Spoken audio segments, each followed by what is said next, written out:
before the pyramids, before Mesopotamia, before written history, there was a civilization lost to time, but not to legend. In this groundbreaking documentary, we journey deep into the forgotten heart of Africa to uncover the untold story of a mysterious civilization that shaped the ancient world long before history was written. From advanced architecture hidden beneath desert sands to sacred symbols found across continents, this lost African culture holds secrets that challenge everything we think we know about human origins. Who were these ancient people? How did their knowledge of science, spirituality, and engineering travel thousands of miles, reaching Egypt, India, and even the Americas? Why has mainstream history ignored their contributions for so long? This is not just a history lesson, it's a revelation. Join us as we decode ancient myths, examine shocking archaeological evidence, and bring to light the rich legacy of a civilization that taught the world, then vanished. If you've ever questioned the story we've been told about the dawn of humanity, this video will open your eyes. History didn't begin where they told you. It began here, and the truth is more powerful than fiction. They told you civilization began in Mesopotamia, that Greece gave birth to philosophy, that Egypt was a Middle Eastern anomaly. But what if all of that was just the surface of a much deeper, older truth? Long before the pyramids of Giza kissed the sky, long before Socrates asked his first question, and centuries before Babylon rose from the desert, there existed a rich, thriving world in the heart of Africa, a civilization so old, so advanced, and so deeply rooted in human progress, it had to be buried under the sands of time, not by accident, but by design. What if Africa wasn't just the birthplace of humanity, but the first classroom, the first laboratory, the first library? What if the blueprint for modern society was drafted not in the halls of Athens, but along the lush banks of the Nile, long before Egypt even had a name? Archaeological discoveries now confirm that organized societies flourished in regions like Nubia, Tasseti, and the Central Sahara as early as 10,000 BCE. These were civilizations with laws, language systems, spiritual institutions, agriculture, astronomy, and yes, even mathematical and architectural sophistication that would later be copied and renamed by the civilizations we idolize today. Why isn't this taught in schools? Why do documentaries skip over these truths? Why are entire dynasties and cultures summarized in footnotes, if mentioned at all? Could it be because rewriting history means shaking the foundations of power itself? You see, this isn't just about ancient buildings or artifacts. It's about identity, about the deliberate erasure of Africa's central role in world civilization, and about reclaiming a stolen legacy that belongs to every child of the continent and beyond. Because once you uncover what's been buried, once you see what Africa really gave the world, you'll never look at history the same way again. Before the pharaohs of Egypt, there were the kings of Tasseti. Located in what is now southern Egypt and northern Sudan, Tasseti isn't just a historical footnote. It's the first recorded kingdom in human history. Dating back to around 3,500 BCE, this Nubian state predates even the earliest dynasties of Egypt, yet most people have never even heard its name. Tasseti, meaning land of the bow, was home to elite archers, advanced metallurgy, and an intricate society that left behind graves, pottery, and architecture that still baffles researchers today. The sophistication of their burial customs and material culture reveals a people already in control of trade, hierarchy, and spiritual systems long before Egypt's first pyramid was a sketch on papyrus. But here's where it gets even more astonishing. Early Egyptian dynasties copied Tasseti.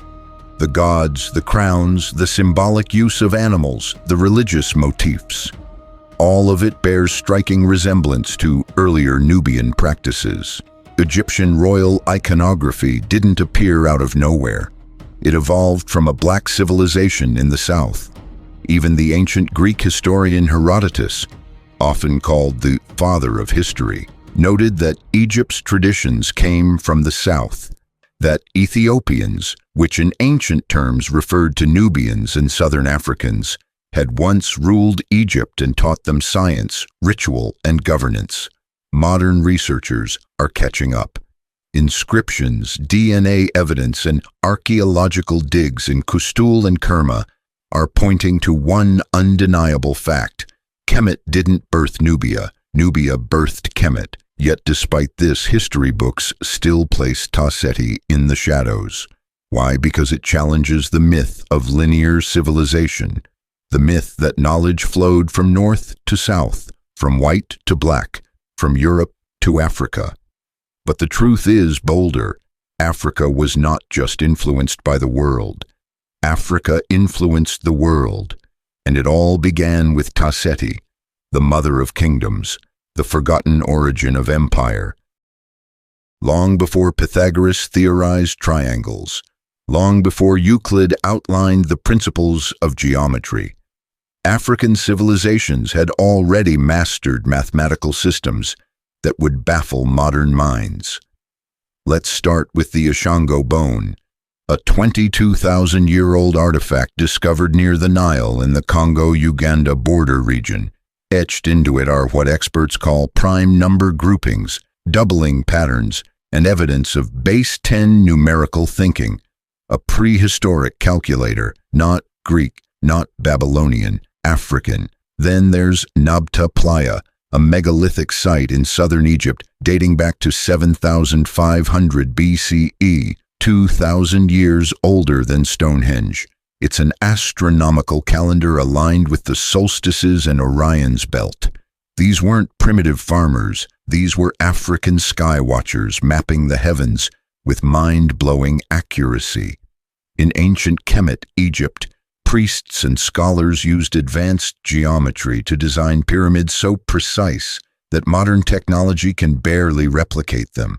The Great Pyramid of Giza, for instance, aligns perfectly with true north, with a margin of error of just 3/60 of a degree.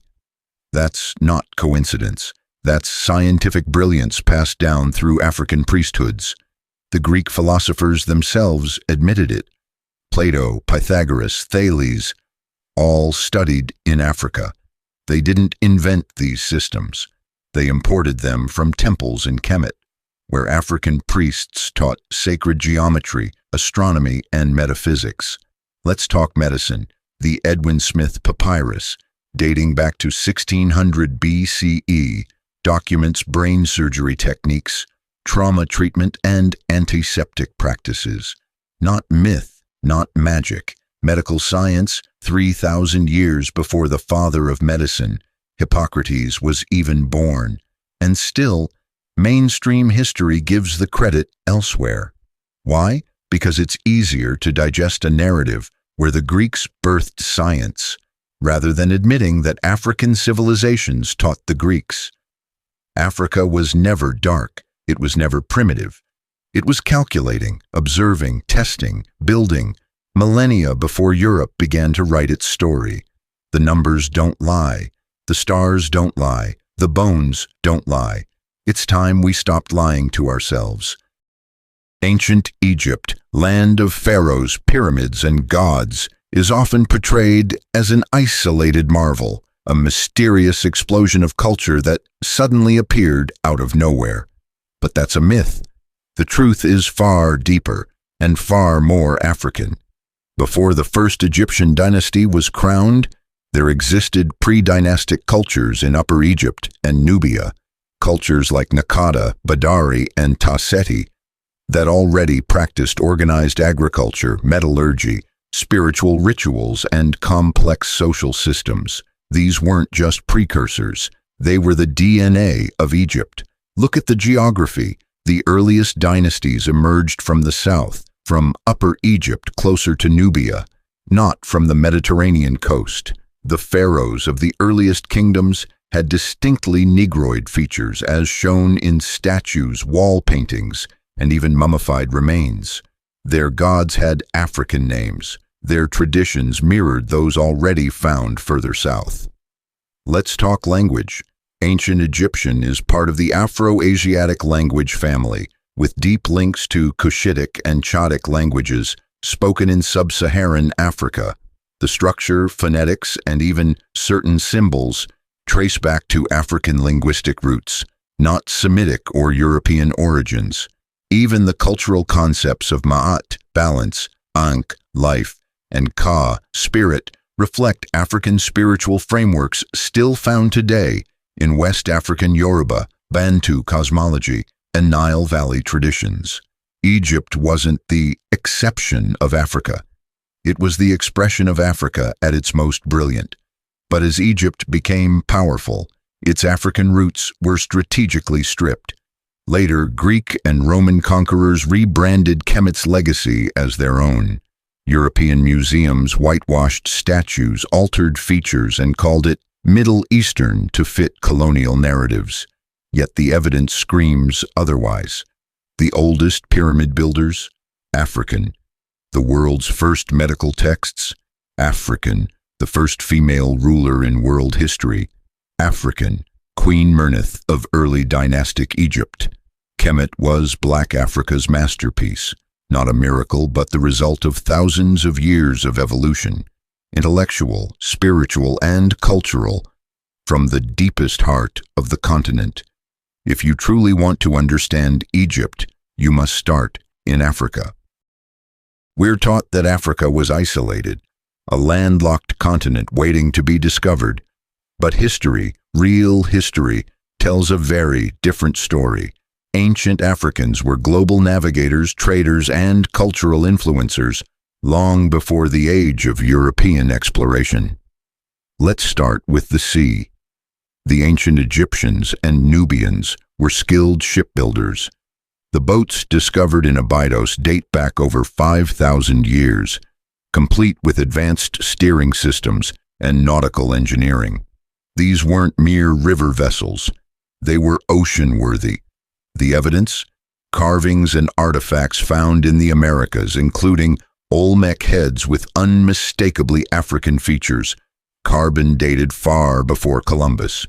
Plants native to Africa, like the banana and bottle gourd, were present in the Americas and Asia centuries before known transatlantic contact. Coincidence? Or unrecorded contact? In India, early temples show carvings of African figures known as siddhis, communities of African descent integrated into Indian society long before colonialism. In Southeast Asia, African genetic markers still linger, and in ancient China, African delegates were received at imperial courts centuries ago. But perhaps the most shocking link is the ancient Mali Empire and the story of Abubakar II, a king who allegedly launched a fleet across the Atlantic in the early 1300s, long before Columbus set sail. His voyage, ignored by Western history, may have reached the Americas. Historians have noted Mandinka words, metallurgy techniques, and architecture in pre-Columbian structures. This global presence wasn't just physical, it was intellectual. The knowledge systems of Africa, particularly in astronomy, agriculture, and spiritual philosophy, spread through trade routes that spanned the Sahara, the Red Sea, and the Indian Ocean. The Dogon people of Mali, for example, knew about Sirius B, an invisible star to the naked eye, before it was discovered by Western scientists in the 20th century. All of this begs the question, how much global history has been erased or renamed simply to keep Africa out of the spotlight? Africa didn't wait to be discovered. Africa was discovering. Its influence shaped more than just pyramids and palaces. It touched continents, ideas, and futures across the planet. Long before telescopes, satellites, or space missions, ancient African civilizations were already aligned with the cosmos. literally and spiritually. The structures of Nabta Playa, built over 7,000 years ago, were not just ceremonial. They were astronomical observatories, perfectly aligned with the summer solstice and the Orion constellation. These ancient Africans tracked the movements of the stars, sun, and moon with a precision that still confounds modern scientists. But this wasn't just science, it was sacred knowledge. In African cosmology, the stars weren't distant rocks. They were living forces tied to creation, destiny, and the divine order. In Kemet, the entire society was built around the principle of Ma'at, harmony between cosmic law and human behavior. The universe was a system, and Africans were already decoding it. Let's talk about the Ankh, the symbol of life. It wasn't just art. It represented eternal life, divine balance, and the unbreakable link between spirit and matter. The trinity of Asar, Osiris, Aset, Isis, and Heru, Horus, reflected universal themes of death, resurrection, and divine purpose. These themes didn't end in Africa. They echo today, transformed, rebranded, in major world religions. And then there's the Dogon people of Mali. For centuries, they've spoken of the Sirius star system, claiming their ancestors came from a distant star that isn't visible to the naked eye. Sirius B, Western scientists only confirmed its existence in 1970. So how did a non-literate African tribe know this thousands of years ago? This isn't superstition, it's ancient intelligence. African spirituality was never about idols or savagery, as colonial narratives claimed. It was a science of the soul, a complex system integrating metaphysics, astronomy, ecology, and psychology. Modern society separates science from spirit, but in Africa's ancient wisdom, they were one and the same. The temple was the observatory. The priest was the physicist. The stars were not distant. They were family. This isn't just about belief. It's about knowledge, profound, encoded, and passed down across generations in symbols, stories, and rituals that still whisper secrets to those willing to listen. If Africa birthed civilization, science, and spirituality, then why does the world barely whisper its name in these contexts? The answer is as uncomfortable as it is undeniable. Africa's history wasn't lost. It was systematically erased. During the colonial era, European powers weren't just after land and resources. They were after narrative control. They understood that whoever controls history controls identity. So they rewrote it, stripping Africa of its genius, burying its breakthroughs, and replacing ancestral memory with silence. Textbooks declared Africa primitive. Museums removed noses from statues to hide African features. Artifacts were stolen, mislabeled, or locked away in archives. African languages, philosophies, and cosmologies were dismissed as myths, while European interpretations of African civilizations became the new truth. Even in Egypt, the crown jewel of African history, the narrative was twisted. Despite overwhelming genetic, archaeological, and cultural evidence, Kemet was rebranded as Middle Eastern, its black pharaohs whitewashed, its African roots severed. Scholars who challenged these distortions were often discredited or ignored. Cheikh Anta Diop, the Senegalese historian and scientist, proved through forensic anthropology that the early Egyptians were of black African origin. Yet his work was dismissed by Western institutions for decades, despite being grounded in hard science. The same happened with Ivan van Sertima, who exposed African contact with the Americas in They Came Before Columbus. His conclusions sparked academic outrage, not because they were wrong, but because they threatened the comfortable myth of European primacy. This was not just academic bias. It was part of a global psychological war, a war designed to sever the African diaspora from its legacy. to make black children around the world grow up believing their ancestors contributed nothing, while silently living in a world shaped by their brilliance. But cracks are forming in the lie. New generations are asking questions. New discoveries are surfacing. The truth, long buried, is rising. And once it's fully revealed, history will have to be rewritten, not with shame, but with honor. They tried to bury the truth. But roots this deep can't stay hidden forever. Across the globe, a great awakening is taking place. From the classrooms of Johannesburg to the streets of Atlanta, from universities in Lagos to digital platforms worldwide, people are reclaiming the truth that was denied for centuries. Africa was never behind. Africa led. Young scholars are dusting off ancient scrolls. Filmmakers are telling stories once silenced. DNA tests are reconnecting diasporas to empires and lineages they never knew they came from. And for the first time in centuries, Africans and their descendants are reclaiming history, not just as a past, but as a future.